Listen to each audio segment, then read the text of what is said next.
Samantala, hindi lang mga kalsada ang binaha, maging social media binaha ng mga posts kaugnay sa mga lugar na hindi madaanan ng sasakyan o kaya pinasok na ng tubig dahil sa walang tigil na pag-ulan.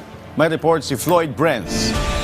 Sa post ni Albert Asilo, ipinakita niya ang ilang mga inabutang estudyante ng rumaragasang pagbaha. Kuha ito sa Mambugan, Antipolo City matapos pauwiin ang mga mag-aaral mula sa klase. Sa videong post namang ito, makikita ang sitwasyon ng baha sa kahabaan ng MacArthur Highway, partikular sa BBB, Marulas sa lungsod ng Valenzuela. Ilang mga maliliit na sasakyan ang huminto habang binabagtas ang ilang bahagi ng naturang highway. Ipinakita naman sa ibinahaging litrato sa Facebook ang sitwasyon ng baha sa kahabaan ng Taft Avenue. Nagdulot ang gutter deep na pagbaha ng mabagal na daloy ng trapiko. Sa Malabon City, lubog na rin ang malaking bahagi ng bayan.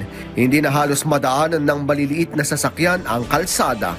Sa Malabon pa rin, sa Tugatog, ilang mga residente na ang inilikas ng kawani ng barangay, kabilang na ang sanggol na ito nasakay ng bangka.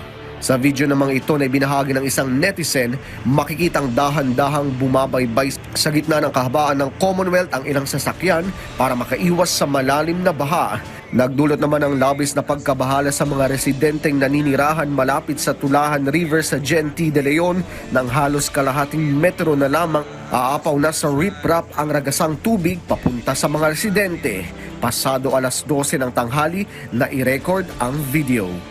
Floyd Brenz para sa Pambansang TV sa Bagong Pilipinas.